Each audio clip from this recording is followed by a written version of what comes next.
mais um episódio do Arquitetura Invisível e a gente aqui com o apoio da Galeria FEMAC está recebendo nossa super amiga, parceira e tudo mais, Raquel Mota. Seja bem-vinda, Raquel. Obrigada, gente, pelo convite. Nada, olha, nossa proposta é trazer mulheres maravilhosas para conversar um pouco sobre o quanto a arquitetura, invisivelmente, influencia o nosso dia a dia, né? Mas a arquitetura não só que as pessoas acabam achando que a arquitetura é só um prédio, uma casa, né? E não, é cada ambiente que a gente vive, né? Todas essas sensações que a gente acaba tendo. E a gente vive arquitetura todo dia, né, Raquel? Sim, sim. A gente sai de casa, vai pro trabalho, a gente vai pra academia, a gente vai pro supermercado, a gente vai pra uma clínica médica. Tudo é arquitetura. A gente come, a gente dorme, vai pro restaurante, tudo é arquitetura. E E aí é justamente essa ideia que a gente quer mostrar, porque no final das contas a gente vive, respira a arquitetura tanto quanto o ar, né? Sem perceber direito. Sem perceber. Né? E a Raquel, ela é formada em moda, designer gráfico, chegou a cursar 6 meses de arquitetura. Sim. Tá no sangue. Já tá no sangue, já gosta. É artista nata. É aquela pessoa que já nasceu com alma artística, né? Porque inclusive, pra quem não criativa. sabe, ela é a artista que criou a logo do Estúdio C2. Então, minha filha, tem todo um enredo em cima dessa história. E a história da logo em si é tão legal, né? Que ela conseguiu juntar o C com 2 e a borboleta, nascimento. Que é o nascimento da nascimento. Muito legal, a gente amou. Vamos lá, vamos começar a conversar. Fica tranquilo, respira. Ela tem um medo de câmera, gente, nada mais é do que um bate-papo. Então fica tranquila que não é pra gente ficar aqui preocupado. A gente tem papelzinho que a gente gosta, vamos lá. Fica tranquilo. Enfim.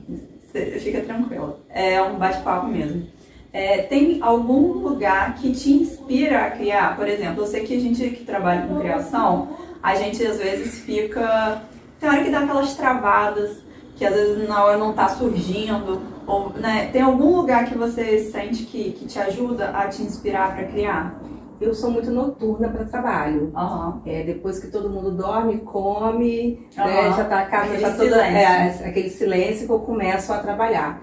Então eu fiz na minha sala, tem, né, um sofá confortável, meu marido fica ali assistindo TV, e eu fiz um aparador com o meu computador, as minhas coisinhas, e a gente fica sempre ali junto, eu trabalhando e ele assistindo TV ou jogando. Mas ele fica te fazendo companhia. Eu faço pra ele, faz pra mim.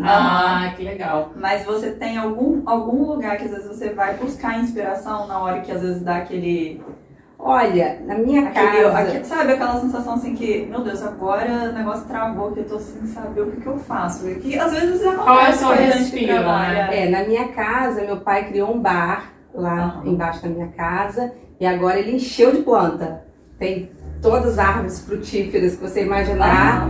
E aí tem a nossa mesinha, um banquinho, eu fico lá, aquele solzinho gostoso, aquelas frutinhas ali. É um lugar que dá pra relaxar e ficar pensando. A hora que você conecta com a natureza, isso, a mente um pouco, no meio da cidade, mas tá ali. Sim, mas as plantas têm esse poder mesmo de dar uma higienizada na nossa cabeça. E é muito engraçado, que minha rua é uma rua muito movimentada, e atrás, como é nos fundos da minha casa, fica um silêncio, os passarinhos, a gente joga pão, os passarinhos vêm comer o bem-te-vi. Aí vai cortando. Aí a gente joga os pãezinhos, vem bem-te-vi, vem rolinha, vem pardal, um monte de passarinho e fica ali com as plantinhas e a gente fica ali. Quer dizer, eu fico ali relaxando e pensando. Legal, muito bom. E aí, assim, a gente sabe que a questão do criativo, ela tem muito essa questão de você dar tempo para esse criativo acontecer.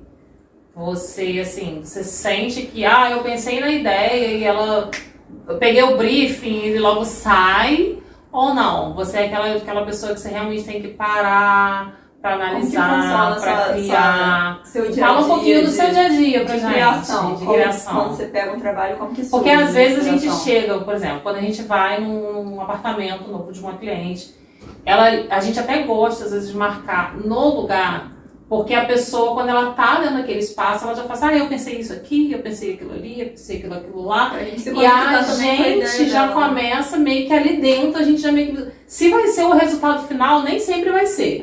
Mas a gente meio que já consegue se ambientar e visualizar aquilo ali a partir do que a pessoa está falando e dentro do espaço que a gente está.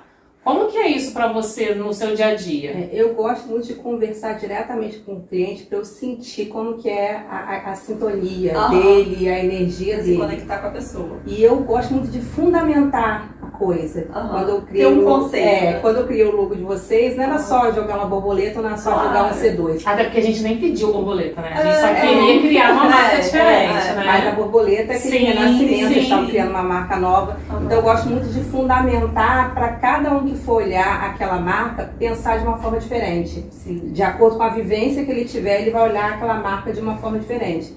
Então eu gosto muito de conhecer a pessoa, saber o que ela está sentindo, qual é a energia dela, para poder, em cima disso, eu poder criar. Obviamente com a minha vivência, com a minha experiência e com o meu estilo, né? Claro. Mas eu gosto muito de conversar direto com a pessoa. Prefiro até do que a pessoa mandar um papel com alguma coisa escrita. Ela falando faz toda a diferença. Faz toda a diferença. Mas vocês já, quando a pessoa te fala, você já meio que imagina o que você vai fazer? Não. Você começa a esboçar primeiro no papel ou você vai para o computador? Isso depende muito da pessoa e de como eu vou estar também. Porque às vezes a pessoa fala assim, nossa, isso aqui. Aí já vem na mesma hora de cara e às vezes demora mais. Você faz, às vezes até a pessoa não sabe muito bem o que ela quer. Então fica aí mais difícil um pouco, né? Fica porque mais difícil de criar. Perdido. A gente não sabe o que está na cabeça dela. Às vezes dentro da cabeça dela ela está pensando em alguma coisa. Mas ela não sabe não passar. Aí você fica assim, será que eu vou acertar a expectativa, né? Conseguir atingir a expectativa da pessoa. Isso acontece um pouco com a gente também, né? Eu acho que tudo que a gente trabalha um pouco com a beleza, com o visual, às vezes a gente se conecta instantaneamente e às vezes não. E a gente quer às vezes imprimir a nossa estética naquilo e o pensamento da pessoa é totalmente diferente do nosso. A gente se preocupa muito disso, de tentar mostrar a personalidade da pessoa ali, né? É realmente conectar com ela. Por isso que a gente tem que ter todo esse trabalho de sentir bem a personalidade de cada um. O jeito, né? Porque às vezes a pessoa... por exemplo, as pessoas olham pra mim e acham que eu sou muito calminha, que eu sou quietinha, né? Porque olham pra mim, não sei porquê, mas me julgam desse jeito. Mas e eu não sou. É sua forma de vestir, é sua forma de falar, talvez seja isso. Mas assim, por isso que é bom conversar com a pessoa, pra você realmente conhecer, né? Aceleradíssima, tá, gente? Essa aqui, ó. Nós somos o extremo oposto do que todo mundo pensa. Todo mundo acha que você também não é muito calminha assim. Não, eu sou acelerada pra trabalhar, mas pra curtir... não é que eu não gosto de uma noitada, mas eu prefiro, tipo... Eu sou do tipo que eu sairia uma vez por mês pra virar uma madrugada, mas também quando eu saio, eu rolo a madrugada. E no outro dia não acorda. E no outro dia, não, eu passo o resto do mês inteiro, tipo, agora eu quero ficar em casa, naquele horário de 8 à meia-noite, entendeu? Agora, se fosse ela, se ele tivesse oportunidade, tempo, se ela pudesse, ela tava toda semana no show e, enfim... Mas realmente é o que você falou. Estética, é a forma, às vezes, da percepção da pessoa pra gente. É totalmente diferente. Agora, Raquel, eu sei que você é muito caseira. Pelo menos é o que você às vezes fala, não vou sair, não. Eu fico muito em casa. Eu não sei o que. Né? Falando acho que a idade também, vou deixar a gente olhar. Mas é da pessoa mesmo. Muito. Sua casa, ela é estática? Aquela ali, você botou um negócio ali, ela fica ali, ou você, por ser muito caseira, gosta de estar sempre mudando? Olha, minha casa tem muitos anos, né? E aí, ela é uma casa antiga, tem muitos móveis que são de alvenaria, né? E móveis pesados também. Meu pai tem uma mesa lá que é um chumbo, as cadeiras são enormes. Mas assim, o meu quarto e a minha sala onde eu trabalho, eu procuro mudar um pouco. Ou às vezes uma almofada... Você gosta de mudar? Pouco, não sou muito de mudar não. Mas uma almofada, uma roupa de cama, a posição de algum móvel, mas não sou muito de ficar trocando. Sim. Porque assim, eu gosto muito de azul, então você vai ver que as minhas roupas de cama são todas azuis. Eu não tenho assim, agora eu tô na vibe de flor, tô na vibe de lixa, não. É aquela coisa desde sempre. É muito definido o que você gosta. É muito definido o que você gosta. Isso. E você acha que se você tivesse talvez uma mudança mais drástica, né, uma variação maior, isso mexeria mais no seu humor, com o seu estado de espírito ou não? Eu acho que não a mudança do estilo, e sim a confusão, a bagunça me deixa um pouco fora do prumo, assim. Sim. E aí eu não consigo trabalhar se tiver uma coisa muito bagunçada. Desorganizada. Se eu souber que eu tô trabalhando lá em cima e a cozinha tá bagunçada, eu já fica agoniada, né? Eu fico agoniada. Não consegue se relaxar. Relaxei muito depois de uns anos. Aí você vai envelhecendo, coluna, aquela coisa toda. Então eu me privei assim, tá lá, vai ficar. Deixa quieto, depois eu resolvo. Antes não, eu era muito mais assim, eu tenho que arrumar, eu tenho que acordar, tenho que fazer a cama, não pode deixar a cama bagunçada, gente. Ai, não, já fui muito assim, Elane, já fui. Eu chegava da faculdade, quando eu morava no Rio, à noite, quase meia-noite, e ainda passava aspirador de pó. Não. Que nesse extremo, não. Era uma coisa assim. Só que eu tinha 20 anos, 20 e poucos anos. Todas as mulheres que a gente conversou sobre isso falaram a mesma coisa. Que tem um senso de organização que precisa. Porque pra mim é muito mais fácil eu me encontrar. Eu sei onde tá. Se você pedir hoje, Raquel, me presta isso, eu vou te dizer onde que tá. Você fala agora, onde tem a tesoura que é aí na sua casa? Tá dentro da gaveta, do lado.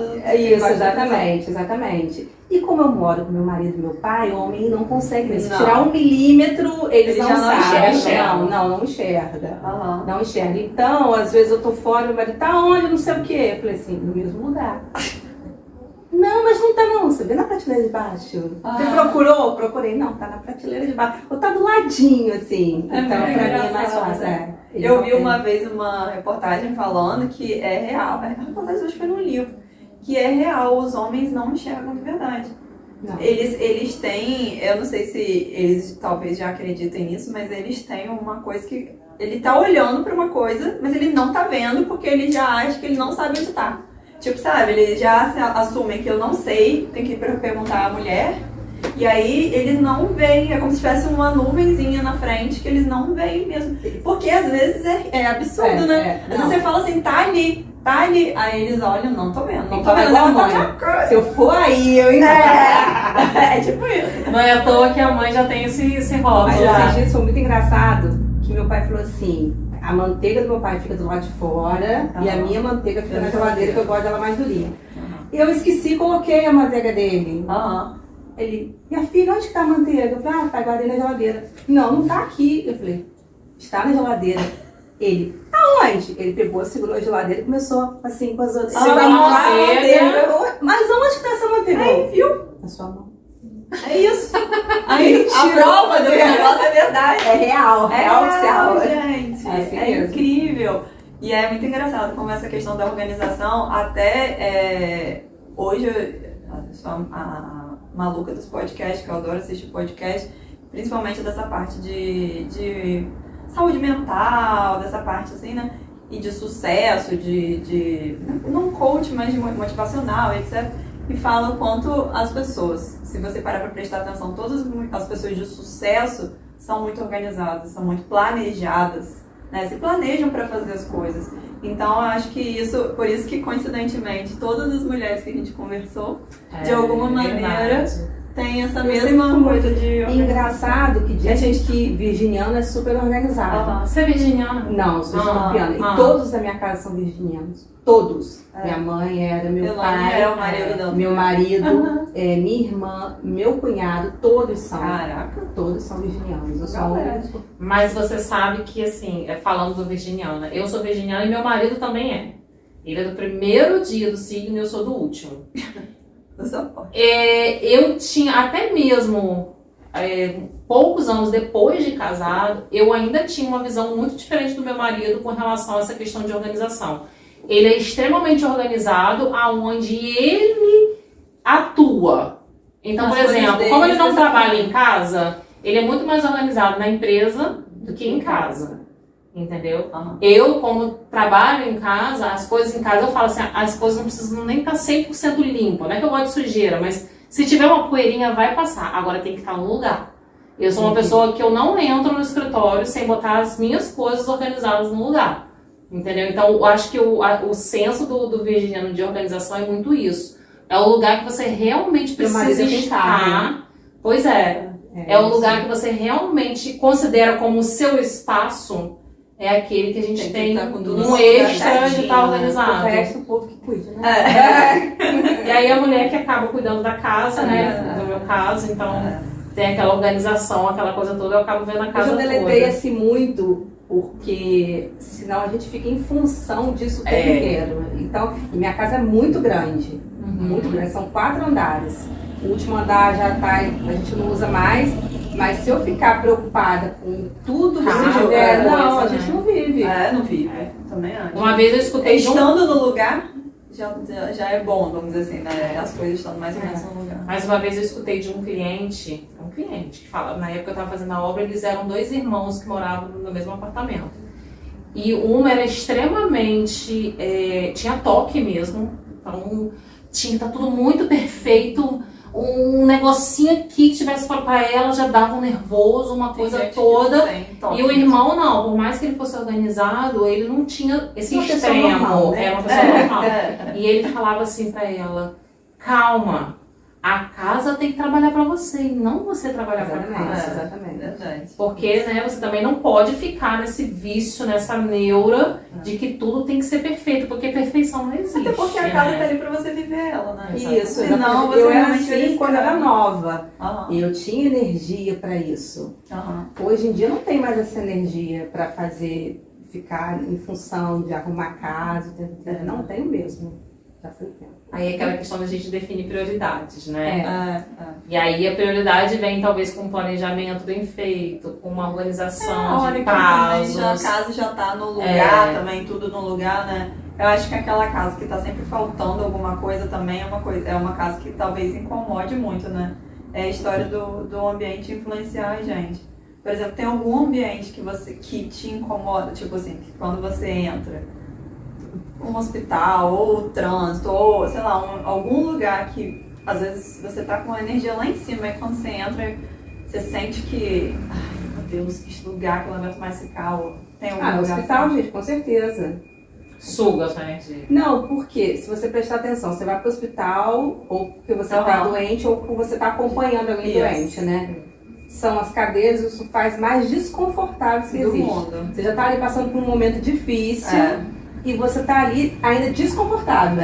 Mentalmente, depois a sua saúde fica desconfortável, a sua coluna fica ruim. Eu acho que é um lugar que eles poderiam pensar mais num hospital de conforto, né? De conforto pro acompanhante, né? Sim. Pensam muito no corporativo e esquece que na verdade é algum usuário que demanda. As cadeiras, quando você tá marcando consulta, quando você tá esperando alguma coisa, são desconfortáveis. Quando você está acompanhando uma pessoa para você dormir no hospital, é aquele travesseiro com um negócio de couro, que faz um barulho danado. Minha mãe falava, mas você não vem para acompanhar para você dormir. Eu falei, tudo bem. Mas a pessoa acaba puxando. Se você está acompanhando uma pessoa doente, você também não pode ficar doente com a coluna ruim, né? Eu acho que o hospital é um lugar que merecia mais essa medicina integrativa olhar, né? com a saúde física e psicológica do acompanhante, principalmente. Tem uma outra pergunta aqui que é em relação à sua história de vida, sua infância, sua história em si, da sua família. Você sente de que maneira que isso influenciou um pouco a sua profissão, o seu gosto por trabalho, pelo tipo de trabalho que você escolheu? Você já conseguiu parar para pensar nisso? Eu falava quando era criança, eu falei, gente, a única coisa que você fazer na vida é desenhar. Sabe quando você fazer mais nada? Eu amava desenhar. No último andar da minha casa era um quarto de estudos e assim eu tinha zilhões de papéis, lápis de cor, e eu trocava assim na escola. A Raquel faz um desenho pra mim, tá?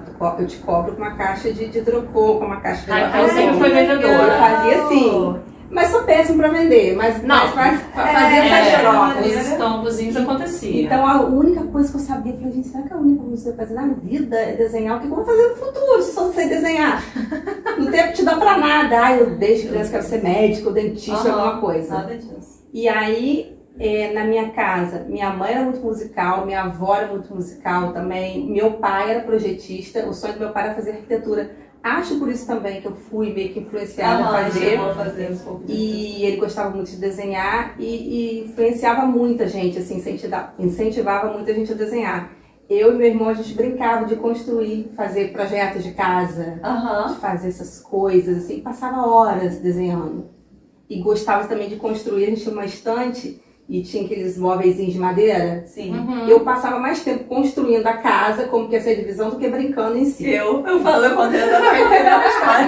Na casa, se você tivesse ido até o final com a arquitetura... Eu era assim. É. Eu tinha muito engraçado, parece que eu tô vendo numa estante, e que a estante tinha um vão grande e outro vão pequenininho. Embaixo era a garagem, e em cima a gente tinha um armáriozinho, um armário, uma cômoda, o sofá e as poltronas, e a cama. Então, qual é a forma que a gente podia... Cada vez você organizava de um jeito. Mas aí demorava horas na hora de brincar mesmo, já não tinha Já mais não tinha mais graça. graça. Eu também era assim. E fazer isso muito na casa da minha avó.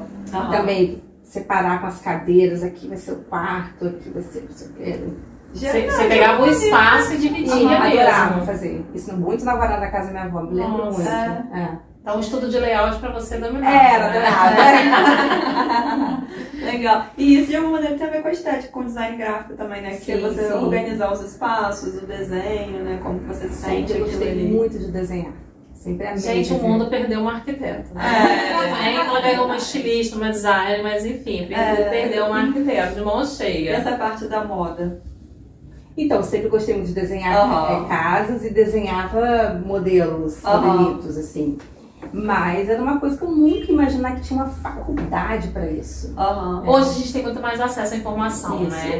Ao mesmo tempo que facilita, dificulta, né? Porque também você tem muita opção, às vezes é difícil de você te direcionar. É tão grande que você quando você tem uma ideia muito formada, muito específica, é até fácil. Porque você vê assim, poxa, eu gosto disso, eu quero fazer aquilo, porque eu sei que existe. Agora, muitas das vezes a gente se perde, né?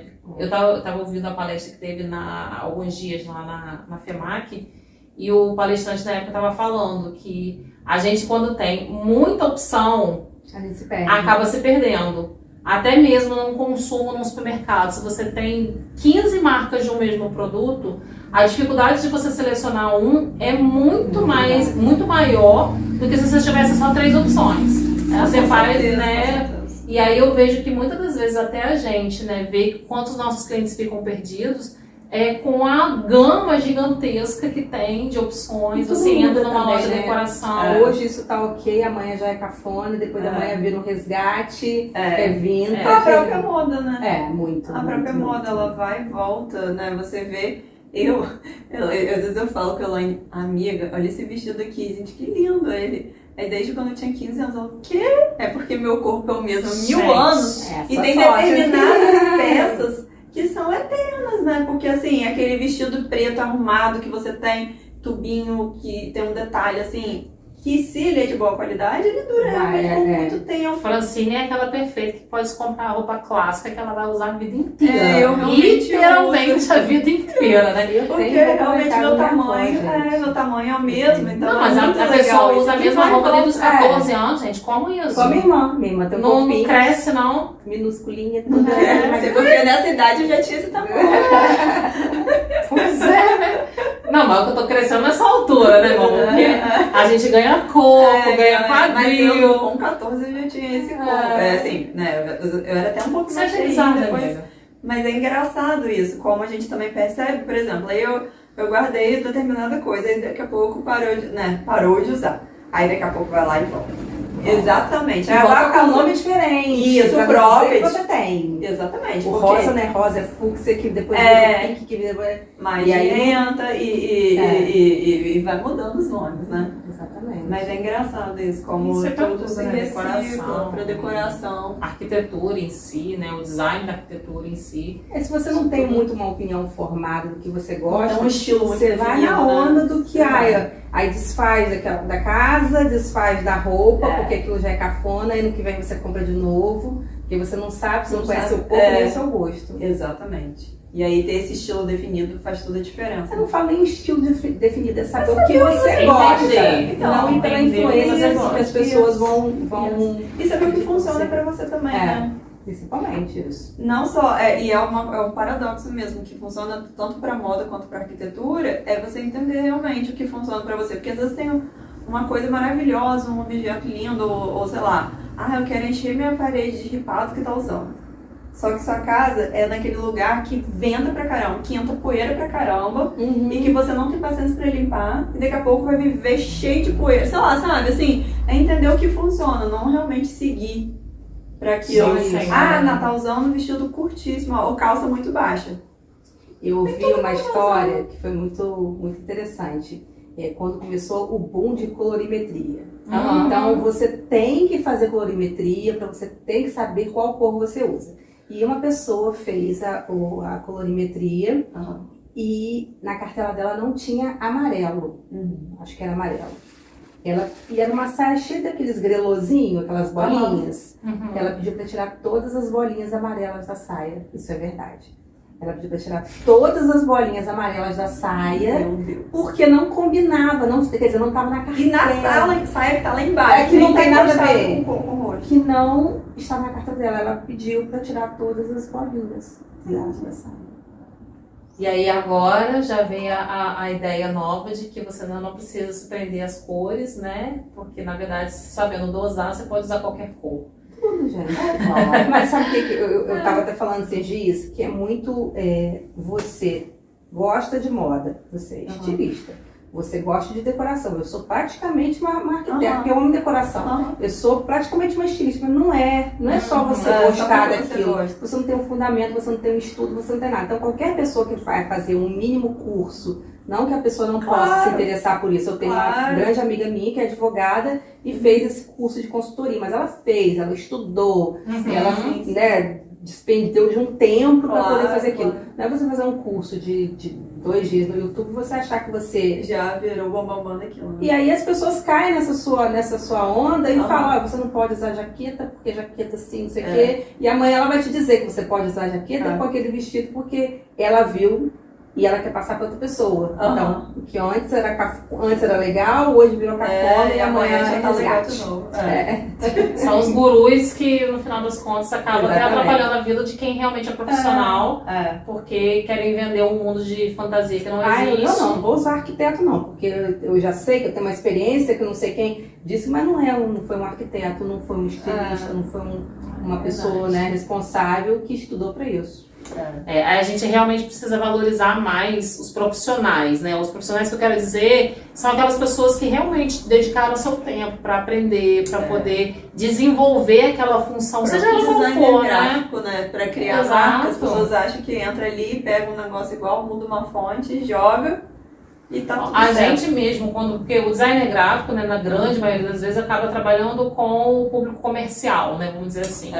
E a gente, quando pega, às vezes, um projeto de uma loja, de um ambiente empresarial, a gente fala muito que, na verdade, a gente não está ali investigando quem é a pessoa que vai usar o espaço, e sim quem vai ser agregado àquele espaço, que é o cliente dele, não ele. Aconteceu isso comigo, foi semana passada, uma amiga até de fora, ela falou assim, meu marido tá numa sociedade, ele vai abrir uma clínica, e aí, olha que legal, fulano fez um logo tal pra clínica. Aí o que você achou? Aí você já fica assim, o que você achou? Você vai falar mal do trabalho daquela pessoa? Aí eu, olha, é até legal, mas pegou do banco de imagem, né? Ele tinha simplesmente pego um trabalho que estava no banco de imagem e jogou. Mudou a fonte, o nome na fonte mesmo. Eu falei, legal, mas ele pegou no banco de imagem, né? Já começa por aí a pessoa não foi criada para essa ocasião. E outra, o nome, você vai atender público A, B, C ou D. O logo A, B, C ou D, isso influencia muito. E o logo tem que combinar com a estética da arquitetura, porque você entra, vai chegar naquele negócio maravilhoso. A Camila Farani, não sei se vocês conhecem, uma super empreendedora daquele Shark Tank. Sei. E ela estava comentando que ela abriu uma franquia de comidas naturais. E aí, nos primeiros, acho que 3 meses, ela simplesmente não conseguia entrar uma pessoa no restaurante dela. E ela, comida gostosa, a divulgação foi feita, o show passava cerca de 240 mil pessoas e ninguém entrava na loja dela. E a loja era lilás e branca. Mas pra vender comida natural?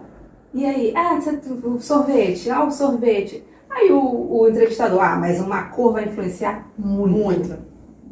Não é que vai dizer se seu negócio vai ter sucesso ou não, mas que é grande responsável. E ela trocou toda a imagem, botou tons mais amadeirados, com tons de verde. E aí o negócio deu fluiu. Foi um sucesso. O quanto faz diferença você realmente ter a visão daquela pessoa que entende do processo para poder criar uma marca, para criar um visual, uma identidade para aquela empresa. O quanto isso realmente influencia, né? E na pessoa dela mesmo. Entrar. Ela disse que a mãe dela tinha se aposentado e ela disse, mãe, eu vou te dar um negócio. Ela investiu uma grana.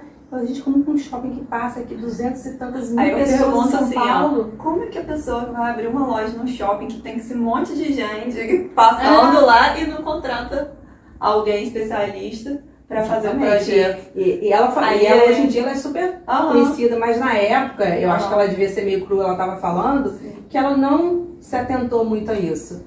E ela, como que nesse shopping com 200 e tantas mil pessoas e ninguém entra? Aí a pessoa gasta lá quantos mil numa loja e quer economizar no projeto, aí descobre que ela deu um tiro no pé e que ela precisa, assim, de um designer para fazer a logomarca, que ela precisa. A cultura brasileira de tudo. Ela não se preocupa ainda muito com essas questões de você realmente delegar a cada profissional aquela função que precisa ser executada. Ele acha assim, é aquela história do médico louco, todo mundo tem um pouco, todo mundo acha que sabe de tudo, um pouquinho que sabe já é suficiente. Se sobrar dinheiro, ao contrário. Exatamente. É isso daí. Se sobrou, eu vou ali. Acho que agora tá sobrando um pouquinho, dá pra gente fazer. Agora então eu vou começar, vou abrir a loja, depois eu chamo o arquiteto pra se der certo, eu chamo. Não é assim.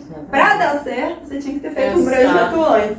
Você quer entrar na guerra, porque você tá, vamos dizer, numa guerra, numa competição com várias outras pessoas. Eu vou entrar sem arma nenhuma. Se der certo, se eu não morrer no primeiro tiro que eu levar, tá tudo. Não, você não pode. Você tem que ir munido pra poder realmente conseguir competir com outras pessoas. Abri uma loja em frente da minha casa muitos anos atrás. É uma galeria. Já batia muito sol, né, na vitrine, então deixava a parte de dentro sem muita visibilidade. E a loja era até bonita. Só que o nome e o logo era assim. Catastrófico. E aí eu falei assim, me deu 2 meses pra essa loja fechar. Deu outra, 2 meses, a loja fechou. Não vou falar o nome da loja, mas a loja era uma coisa horrorosa. E a loja tinha coisas bonitas, uma loja de bijuteria, tinha coisas bonitas.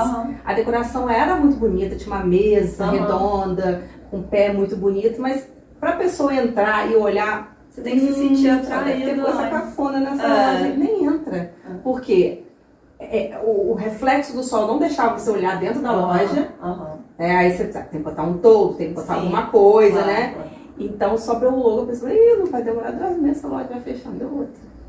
Você vê, né? Então, a intencionalidade na hora principalmente no lado comercial, né, é extremamente importante. Bom, Raquel, era isso, era só um papo, viu? Nem doeu. Não doeu, fala a verdade. Falei até demais. Não, mas é bom, porque você se sentiu à vontade. E é isso mesmo, é conversar, bater um papo sobre as nossas profissões também, né? Sobre como a arquitetura influencia o nosso dia a dia. E mostrar a importância disso, né? Acho que é isso. Agradecer mais uma vez a Galeria FEMAC, que disponibilizou esse espaço maravilhoso, que sempre está aqui, a gente chega com uma coisa nova, uma coisa diferente. Para quem ainda não conhece, vem aqui conhecer, porque a loja é linda, tem muita opção. E assim, para todo mundo realmente vir aqui e se deliciar. Obrigada, Raquel. Obrigada. Beijo grande, viu? Tchau, gente. Até o próximo.